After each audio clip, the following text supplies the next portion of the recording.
It is 1997. In Concord, New Hampshire, 15-year-old Tina Anderson discovers she is pregnant. In your church, what happens to girls who get pregnant? Very shunned.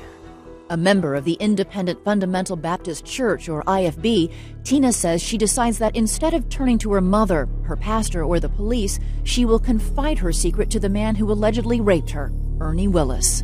And what was his reaction? He volunteered to pay for me to get an abortion, and I told him no. And then he asked me if I wanted him to punch me in the stomach as hard as he could to try to cause a miscarriage. Punch you in the stomach? I told him no, leave me alone.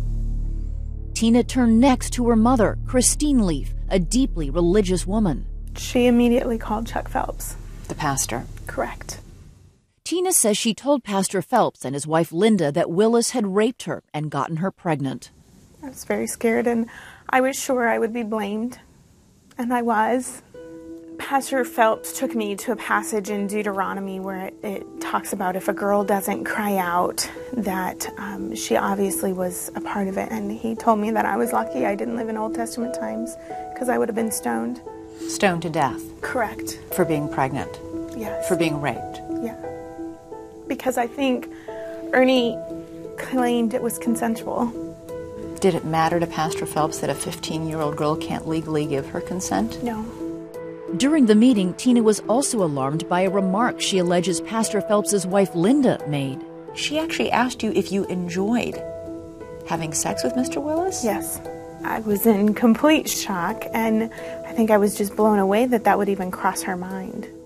Linda Phelps denies saying that, but according to Tina, Pastor Phelps tells her to write a statement asking church members to forgive her transgression. For allowing a compromising situation to occur because I had let him in my house. Which brings us back to that October Sunday in 1997. Hundreds of congregants fill the pews at Trinity Baptist Church.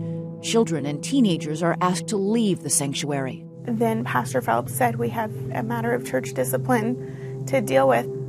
First, Ernie Willis stands up and admits to adultery and asks for forgiveness. And then Pastor Phelps said, here's a completely different matter, and made me get up, and he read my letter. And then told everybody I was pregnant. What did it feel like standing there in front of that entire church, having that letter read? Completely humiliating.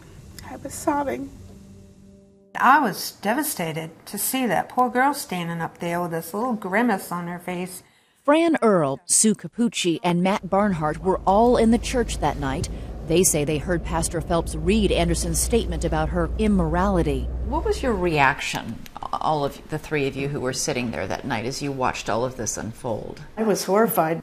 I started crying before it started, and I just couldn't stop. He never, ever gave the impression that this man had sexual relations with this teenager standing over here. Never. It was presented as two totally separate issues. Right. He cheated with a woman.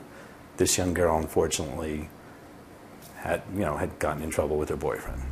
Fran Earle was suspicious. The next day, she confronted the pastor's wife, who says she confirmed that Ernie Willis was the father of Tina's unborn baby and said the matter was being handled. Then Earle says she confronted Tina's mother. Why isn't this guy in jail? And she said, because I was told not to press charges, because it would affect his wife and his children, and they wanted to protect the family, keep the family intact. At any point, did anybody say they were going to call the police? I remember Pastor Phelps asking me if I was going to press charges, and I said no, because I thought that that's what I needed to do. Needed to do because, she says, Pastor Phelps told her the Christian thing to do was to forgive. But Phelps, now a pastor at another IFB church, says he and Tina's mother called the Concord police and Child Protective Services. He declined our repeated requests to be interviewed, but did provide a statement to 2020. Quote, tragically, Tina was involved in an ongoing sexual relationship with Mr. Willis. Tina lied to her mother and to me about his relationship. Tina begged her mother to protect Ernie and not turn this matter over to police. That's baloney. I didn't beg to not have it turned over to the police. It's not true. Events are moving quickly. Tina is sent from her home to stay in the pastor's so-called prophet's chamber, a guest apartment above his garage. I felt very isolated. I wasn't allowed to talk to my friends because I was a bad influence on them, they said. What did Pastor Phelps say you had to do? I had to leave the church. Within a week, Tina says she was whisked away without a trace, banished, flown from New Hampshire to this home in Denver, Colorado, to live with an IFB family she had never met. Her alleged attacker, Ernie Willis, paid for her airline ticket. Both Pastor Phelps and Tina's mother contest her account and told 2020 she made the decision to send her daughter away. But Tina's brother, Tom Dooley, doesn't see it that way. He put it in her head that everybody would be better off if Tina got sent away. He believes Pastor Phelps wanted Tina out of state to prevent police from collecting evidence or statements. Sending Tina to Colorado, the police weren't able to do anything. To me, that's just a big old cover-up. Pastor Phelps has said this was an act of compassion to have her get up in front of the church. I would hate to see what he thinks compassion is. Tina, pregnant, lived in this house. She was homeschooled and rarely left. She says friends back home were not allowed to contact her. She was constantly being watched over like she was under house arrest. Tina says her host family was kind to her, but her local IFB pastor, Matt Olson, told her she needed to write yet another letter blaming herself, this time to the wife of her alleged rapist. I needed to apologize to Ernie's wife for my part in what happened. Your for betraying her trust. He felt you betrayed Ernie's wife's trust. Yeah. I was just broken down and I did what I was told. Pastor Olson declined to comment. His lawyer said his conversations with Tina remain privileged. In March 1998, Tina gave birth to a baby girl. She says that Pastors Olson and Phelps gave her 3 choices of anonymous IFB adoptive families.